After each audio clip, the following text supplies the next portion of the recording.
नमस्कार, जनता टीवी देख रहे हैं आप और मैं हूं आपके साथ रितेश कुमार गौतम और बात करेंगे लोकसभा चुनावों की। लोकसभा चुनाव की तैयारियां जोरों पर हैं। राजनीतिक दल पूरी तरह से कमर कसकर मैदान में उतर चुके हैं। ऐसे में भारतीय जनता पार्टी कोई कसर नहीं छोड़ना चाहती। प्रधानमंत्री नरेंद्र मोदी ने आगरा में चुनावी जनसभा को संबोधित किया। एक और जहां पीएम मोदी ने बीजेपी कार्यकाल की उपलब्धियों को गिनवाया, तो वहीं विपक्षी इंडिया गठबंधन पर भी जमकर निशाना साधा। इस दौरान प्रधानमंत्री ने सीएम योगी की जमकर तारीफ भी की। साथियों, भारत की बढ़ती हुई शक्ति कुछ ताकतों को पसंद नहीं आती है। अब जैसे यहां डिफेंस कॉरिडोर बन रहा है, ये देश की सेना के लिए आत्मनिर्भर बनने के लिए दुनिया में निर्यात के लिए घातक अस्त्र और शस्त्र बनेंगे।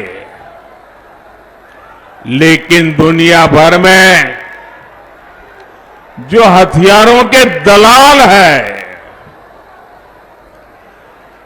जो पुरानी सरकारों में घूस देकर के अपना काम करा लेने के एक्सपर्ट हो गए थे और पुरानी सरकारों में बैठे हुए लोगों को भी ये मलाई खाने को मिलती थी, उनको भी मजा आता था।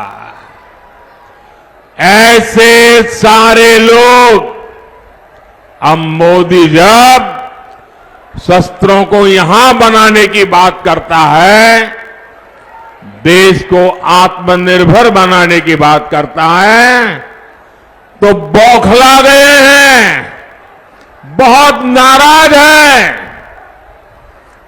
वो नहीं चाहते कि भारत की सेना आत्मनिर्भर बने, इसलिए वो मोदी के विरोध एकजुट हो गए हैं।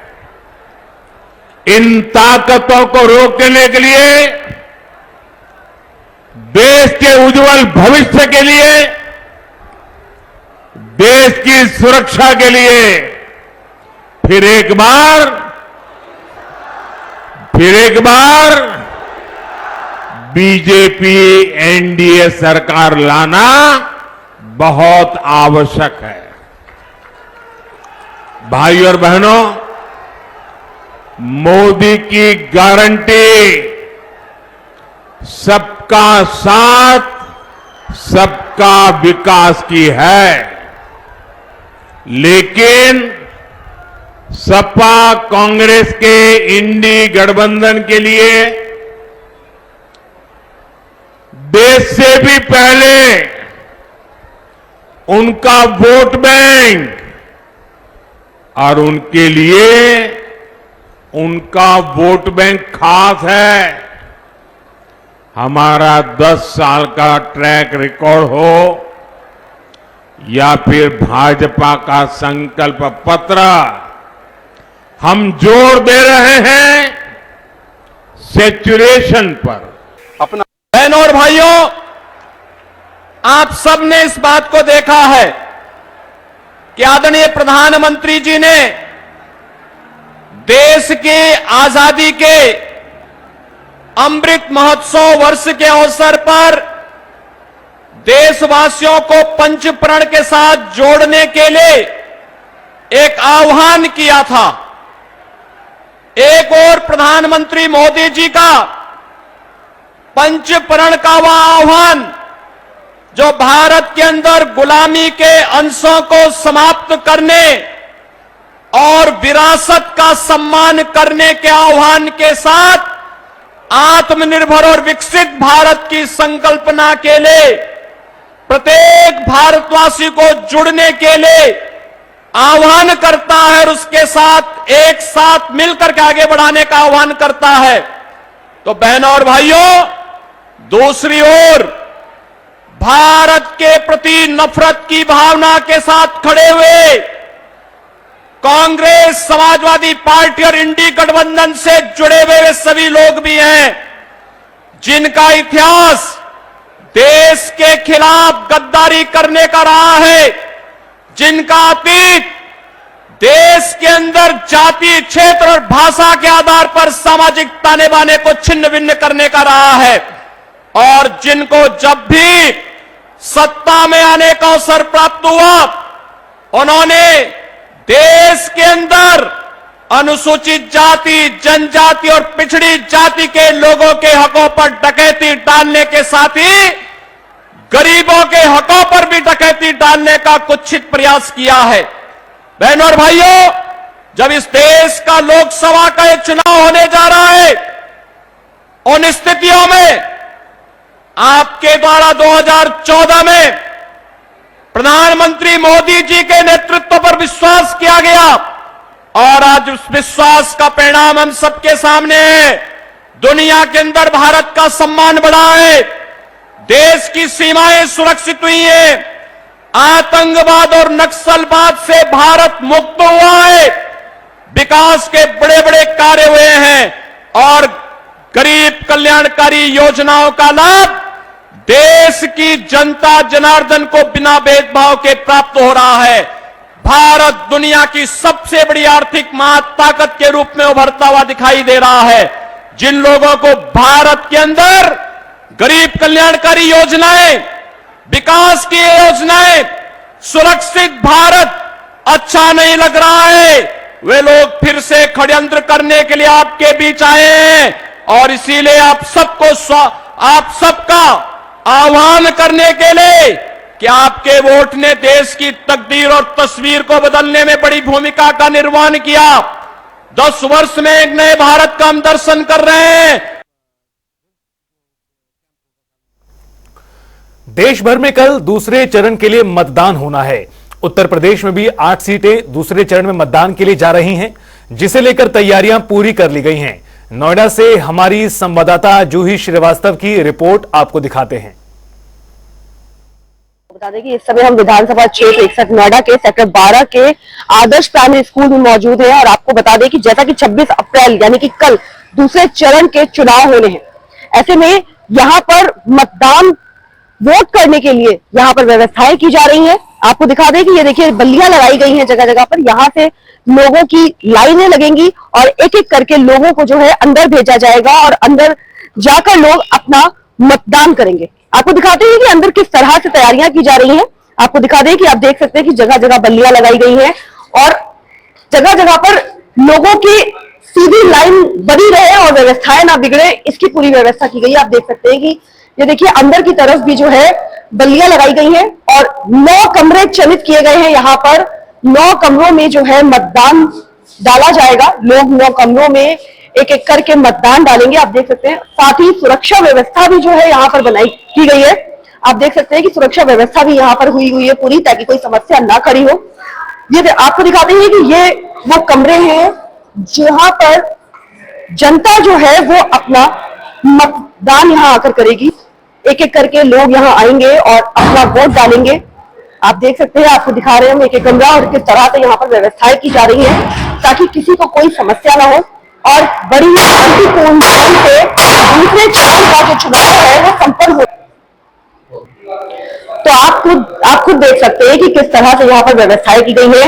ये 9 कमरे जहां पर व्यवस्थाएं चल गई है कि लोग अपना मतदान यहाँ पर आकर करेंगे और पूरा प्रयास ये किया जा रहा है कि कल जो दूसरे चरण का चुनाव होना है, 26 अप्रैल को जो दूसरे चरण का चुनाव होना है, उसमें शांतिपूर्ण ढंग से वो मतदान प्रक्रिया जो है वो संपन्न हो पाए, किसी भी तरह की कोई समस्या ना हो।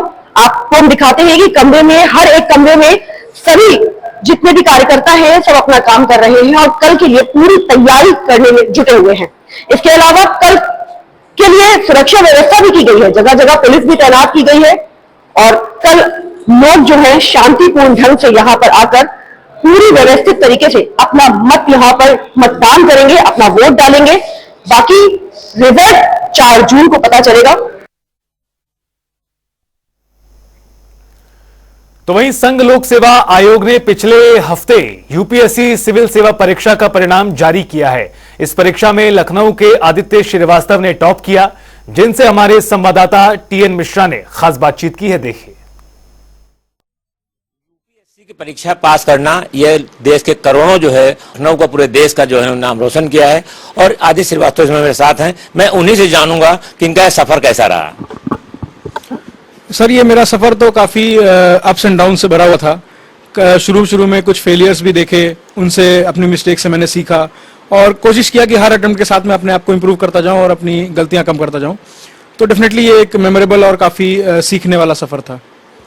अरे देखिए, लगातार यूपीएससी बहुत लोग तैयारी करते हैं, उनको क्या नसीहत देना चाहेंगे, क्या उनको सीख देना चाहेंगे, लोग कैसे जो है इसको अटेम्प्ट करें, कि कैसे तैयारी करें कि वो बेहतर तरीके से परफॉर्मेंस कर सकें? जी, कुछ जो मूल मंत्र मैंने सीखे वो ये था कि हार्डवर्क के साथ आपका स्मार्ट वर्क बहुत ज़रूरी है। सिर्फ किताबें पढ़ते रहने से एग्जाम क्लियर कर पाना मुश्किल होगा। आपको पुराने साल की चीज़ों की पेपर्स की एनालिसिस और साथ में आपकी आंसर राइटिंग, ये सब की प्रैक्टिस, इस तरह की चीज़ें बहुत ज़्यादा महत्वपूर्ण हो जाती हैं। और साथ ही साथ मैं कहूँगा कि एक सेल्फ मोटिवेशन वो बना करके रखना ज़रूरी है, क्योंकि ये बहुत लंबा सफ़र होता है, 2-3 साल का जो मेरा खुद का भी रहा। तो उस पूरे टाइम पे मोटिवेशन बना करके रखना बहुत ज़रूरी हो जाता है। ये आपकी जर्नी वास्तव में जो है लंबी तो हम नहीं कहेंगे, बहुत शार्ट में हो गई है। लोग तो 6-6 5-5 साल लगातार तैयारी करते हैं, लेकिन ये इतना जानना चाहिए इस जर्नी में आपके परिवार का, आपके दोस्तों का क्या सहयोग रहा? जी, मैं कहूँगा हर किसी का सहयोग बहुत ही महत्वपूर्ण था इसमें, खासकर मेरे पेरेंट्स का सपोर्ट, क्योंकि मैंने घर पे रह के ही तैयारी की, तो सारी चीज़ें मैनेज करना उनका योगदान था उसमें। इसके अलावा मेरे फ्रेंड्स, मेरे सीनियर्स, उन्होंने मुझे हर कदम पे गाइड किया। इवन मेरे जो मेंटर्स थे, सबने मिलकर के मुझे इस तरह से गाइड किया कि मैं आज इस मुकाम तक पहुंच पाया। आपके साथ सही बात बहुत लोग जुड़े, आपने जो इसका नाम रोशन भी किया है। यही मैं जानना चाहूँगा, इस जर्नी में जो है लोग कोचिंग के लिए बहुत भागते हैं, तो क्या सेल्फ मोटिवेशन है, अपनी तैयारी से भी लोग मुकाम हासिल कर सकते हैं? जी, मैंने तो पर्सनली घर से रह करके सेल्फ स्टडी से ही तैयारी की थी। टेस्ट सीरीज मैंने डेफिनेटली की थी प्रैक्टिस सब के लिए, बट क्लासरूम मैंने ज्वाइन नहीं किया था। तो मैं डेफिनेटली कह सकता हूं कि अगर आपके पास थोड़ा सा गाइडेंस मिल जाए आपको किसी सीनियर से, और आपका थोड़ा सा खुद का वो डेडिकेशन हो, तो आप घर बैठ करके भी अपनी सेल्फ स्टडी से ये एग्जाम क्रैक कर सकते हैं। कल आप सीएम योगी आदित्यनाथ से मिले थे, उन्होंने क्या कहा और क्या उन्होंने आपसे जो है उम्मीद? जो भी अभी रोड ब्लॉक्स हैं ब्यूरोक्रेसी और देश के सामने, उनको क्लियर करना ही नई पीढ़ी की जिम्मेदारी है। और वो मेरे को बेसिकली बता रहे थे कि शुरुआत के जो साल हैं उनमें किस प्रकार से मेहनत करनी है और किस प्रकार से वहाँ पर अपना आपको एक स्पेशलाइजेशन की तरफ जा करके और अपने आप को एस्टैब्लिश करना है। ये आपकी भूमिका तो बहुत बड़ी है और आईएएस के आप टॉपर हैं, तो स्वाभाविक है जब आप सबसे नौकरी शुरू करेंगे तब पब्लिक के लिए क्या मान का आपका टारगेट क्या है पब्लिक के लिए? जी, जिस तरह की ये सर्विस है, तो मैं कहना चाहूँगा कि शुरू के 10-15 साल तो हमारा पूरा टारगेट यही होता है कि जो भी स्कीम्स गवर्नमेंट बना रही है उनको अपनी शक्ति के अनुसार पूरी तरह इम्प्लीमेंट करें। एक बार आप पॉलिसी फॉर्मुलेशन वाली स्टेज पे पहुंच जाएं, फिर डेफिनेटली ये टारगेट रहेगा कि मैं यथासंभव हेल्थ, एजुकेशन और बच्चों के लिए काम कर सकूं। आपने सही कहा कि बच्चों को हेल्थ के क्षेत्र में बहुत काम करना भी बाकी है, और तो उसके लिए भी आप काफ़ी कुछ काम कर रहे हैं। अब मैं जानता हूँ जो आप परिवार के लोग हैं आपके, लगातार ये लोग कैसा एहसास कर रहे हैं आपकी सफलता से? जी, मैं तो कहूँगा कि सब लोग काफ़ी खुश हैं। शुरू में थोड़ा इमोशंस भी थे, लेकिन फिर धीरे धीरे सब लोग बहुत खुश हैं। और मैं इस बात से खुश हूँ कि लोगों के चेहरे पे मुस्कान है मेरे कारण। चलिए, बहुत बहुत धन्यवाद आपका। और ये थे सिद्धार्थ श्रीवास्तव का यह कहना है कि लोग बिना कोचिंग के भी जो सफर हासिल कर सकते हैं, बशर्ते उनका एकाग्रता हो और पूरा लक्ष्य एक ही हो, वो तैयारी कर रहे हैं। अगर तैयारी करेंगे सफलता जरूर मिलेगी और वो देश सेवा में आगे बेहतर से बेहतर काम करेंगे। कैमरा पर्सन रियाद के साथ टीएन मिश्रा, लखनऊ। तो वहीं राजधानी लखनऊ के बटलर इलाके से दिल दहलाने वाली वारदात सामने आई है, जहां जज के बेटे ने जेईई मेंस में असफल होने पर फांसी लगाकर आत्महत्या कर ली, जिससे पूरे इलाके में हड़कंप मच गया। हमारे संवाददाता तौकीर किदवई की रिपोर्ट आपको दिखाते हैं। लखनऊ में एडीजे 5 के बेटे ने सुसाइड कर लिया। कल रात उसने फंदा लगाकर अपने घर पे अपनी जीवन लीला समाप्त कर ली। घटना के पीछे की जो वजह निकलकर सामने आई है वो उसका रिजल्ट है। आईआईटी जेईई का बुधवार को रिजल्ट आया था। बताया जा रहा है कि वहां पर वो पास नहीं हुआ, उसको लेकर वहां पर उसको इस बात से परेशानी थी। वो उसके परिवार वालों ने उससे रिजल्ट छुपाया भी कि किसी तरह का रिजल्ट अभी आउट नहीं हुआ है, लेकिन कल बताया जा रहा है कि उसने किसी तरह इंटरनेट पे अपना रिजल्ट देखा जिसमें वो पास नहीं हुआ।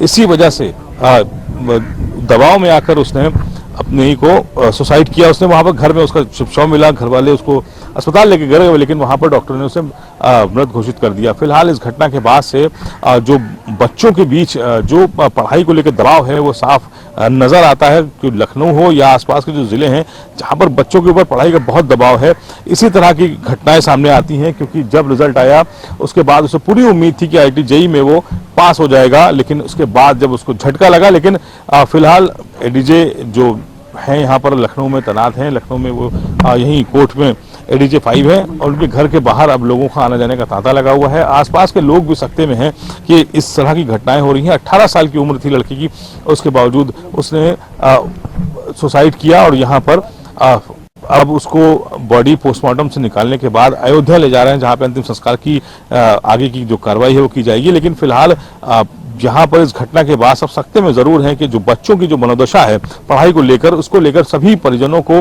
घर वालों को इस बारे में जरूर सोचना चाहिए कि कैसे अपने बच्चों को इस दबाव से दूर रखा जाए। कैमरा पर्सन आशीष के साथ तौखर की दुबई, जनता टीवी लखनऊ। और चलिए अब रुख करेंगे ताबड़तोड़ खबरों का। 26 अप्रैल को गौतम बुद्ध नगर में होगा मतदान, पुलिस कमिश्नर ने लोगों से की वोट डालने की अपील। संत कबीर नगर में मंत्री संजय निषाद पर हमला करने वाला आरोपी गिरफ्तार, पुलिस ने गंभीर धाराओं में दर्ज किया मुकदमा। हमीरपुर में बीएसपी कार्यकर्ताओं ने किया विरोध प्रदर्शन, महोबा सीट से निर्दोष दीक्षित को प्रत्याशी बनाने से दिखी नाराजगी। हमीरपुर में चुनाव को लेकर प्रशासन की तैयारियां शुरू, चुनाव में कर्मचारियों की लगाई गई ड्यूटी। बदायूं की पुलिस लाइन में ई-रिक्शा मतदाता जागरूकता रैली का आयोजन, डीएम ने रैली को हरी झंडी दिखाकर रवाना किया। प्रयागराज में छाया वायरल फीवर का प्रकोप, धूल मिट्टी से लोगों को हो रही कंजक्टिवाइटिस की समस्या, डॉक्टरों ने धूप से बचने की हिदायत दी। श्रावस्ती में डीएम ने गौशाला का किया निरीक्षण, गौवंशों को हरा चारा उपलब्ध कराने के दिए सख्त निर्देश। श्रावस्ती में एसडीएम ने जन औषधि केंद्र पर की कार्रवाई, ओवर रेटिंग और बाहर की दवा लिखने पर मिली थी शिकायत। पीलीभीत में बढ़ रही सड़क दुर्घटना के चलते डीएम ने की बैठक, अधिकारियों को दुर्घटना वाली जगहों पर निरीक्षण करने के निर्देश। बांदा में 3 तलाक का मामला, पत्नी को 3 शादियां करूंगा कहकर पति ने दिया तलाक, पीड़िता ने लगाई पुलिस से गुहार। फिरोजाबाद में बिना घोड़ी और बैंड बाजा की बारात लेकर दूल्हा पहुंचा, शादी में गाली गलौज के साथ रखी दहेज मांग, दुल्हन ने किया शादी से इनकार। रायबरेली में पुरानी रीति रिवाजों के साथ निकाली गई बारात, बैलगाड़ी पर बैठा दूल्हा और बाराती। मुरादाबाद में मुस्लिम युवती ने हिंदू युवक से की शादी, हिंदू रीति रिवाज से मंदिर में किए लिए 7 फेरे, परिजनों के विरोध करने पर पुलिस से लगाई न्याय की गुहार। मुरादाबाद में खेत से बारात निकालने को लेकर हुआ विवाद, दबंगों ने बारातियों से मारपीट की, 4 लोगों को आई गंभीर रूप से चोटें। हापुड़ में तेंदुए ने खेत में काम कर रहे किसानों पर बोला हमला, 4 किसान गंभीर रूप से घायल, इलाके में दहशत। गोरखपुर के पिपराइच के खेतों में लगी भीषण आग, सांसद रवि किशन ने मौके पर पहुंचकर घटनास्थल का लिया जायजा। सीतापुर में गेहूं के खेत में लगी आग, कई बीघा फसल जलकर हुई राख, ग्रामीणों ने आग बुझाने की कोशिश की। कानपुर के इंदिरानगर में पार्क में लगी भीषण आग, लोगों में मची अफरा तफरी, फायर ब्रिगेड ने पाया काबू। लखनऊ में हेवल्स की बिल्डिंग में लगी आग, पुलिस ने अंदर फंसे लोगों को रेस्क्यू किया। झांसी में धागे के गोदाम में लगी भीषण आग, सारा सामान जलकर हुआ खाक। लखीमपुर के गांव में कई घरों में भीषण आगजनी का मामला, हादसे में 2 महिलाओं की जलकर हुई मौत, 3 झुलसे। मिर्जापुर में गेहूं के खेत में लगी आग, खड़ी फसल जलकर हुई राख। प्रतापगढ़ में शादी के लौट रहे दंपत्ति के साथ लूटपाट, बदमाशों ने दंपत्ति से लूटे जेवरात और मोबाइल। सहारनपुर में दबंगों ने मजदूर की लाठी से की पिटाई, मारपीट का वीडियो वायरल, ग्रामीणों ने मजदूर को छुड़ाने का प्रयास किया। श्रावस्ती में बाइकों की आमने सामने से जोरदार टक्कर, हादसे में 1 की मौत, 6 घायल। फर्रुखाबाद में प्रशासन के दावों की खुली पोल, आवारा गौवंश के हमले से प्रशासन परेशान हुए ग्रामीण। जौनपुर में ग्रामीणों ने टोल कर्मियों पर किया पथराव, कैबिन में जमकर की तोड़फोड़, कर्मियों ने भागकर बचाई अपनी जान। महोबा में छुआछात के चलते दबंगों ने युवक से की मारपीट, घड़े का पानी पीने के चलते युवक को पीटा, पीड़ित ने 2 आरोपियों के खिलाफ दी तहरीर। देवरिया में मजदूर को मजदूरी मांगना पड़ा भारी, मालिक ने बेल्ट से की पिटाई। मैनपुरी में युवक ने घर में घुसकर नाबालिग के साथ किया दुष्कर्म, शिकायत के बाद भी पुलिस ने नहीं की आरोपी की गिरफ्तारी। बिजनौर में चलती ट्रेन के आए सामने कूदकर युवती ने की आत्महत्या, पुलिस ने परिजनों को दी मामले की सूचना। हमीरपुर में युवक ने जहर खाकर की आत्महत्या, सोशल मीडिया पर पोस्ट कर ग्राम प्रधान और पुलिस पर प्रताड़ित करने का आरोप लगाया। ललितपुर पुलिस ने शादी समारोह में हुई हत्या का किया खुलासा, 3 गिरफ्तार। फिरोजाबाद में पार्किंग में मिला अज्ञात अधेड़ का शव, पुलिस छानबीन में जुटी। अयोध्या में नहर में तैरता मिला अज्ञात युवक का शव, पुलिस को दी गई जानकारी। फतेहपुर में मां ने अपने दोनों बच्चों के साथ यमुना नदी में लगाई छलांग, गोताखोरों ने रेस्क्यू कर तीनों शवों को बाहर निकाला। फतेहपुर में ट्रैक्टर स्टार्ट होकर चालक के ऊपर चढ़ा, हादसे में चालक की दर्दनाक मौत हुई। प्रतापगढ़ में अज्ञात वाहन ने स्कूटी को मारी टक्कर, हादसे में स्कूटी सवार 2 दोस्तों की हुई मौत। बलिया में अनियंत्रित होकर पलटी टाटा सफारी, हादसे में 4 लोगों की मौत, 1 गंभीर रूप से घायल। महोबा में तेज रफ्तार वैन की बाइक से टक्कर, हादसे में बाइक सवार की मौत, 6 हुए घायल। बिजनौर में अनियंत्रित होकर सड़क पर पलटे टेम्पो से टकराई स्कूटी, हादसे में टेम्पो चालक हुआ घायल, स्कूटी चालक की मौत। सहारनपुर में सड़क किनारे तालाब में पलटी ट्रैक्टर ट्रॉली, चालक ने कूदकर बचाई अपनी जान। मिर्जापुर में विंध्याचल धाम से लौट रही बोलेरो खाई में गिरी, हादसे में 4 लोग गंभीर रूप से हुए घायल। औरैया में बस और ट्रक में हुई टक्कर, हादसे में 2 दर्जन से अधिक यात्री हुए चोटिल। पीलीभीत में तेज रफ्तार कार और बाइक में टक्कर, हादसे में 1 की मौत, 1 घायल।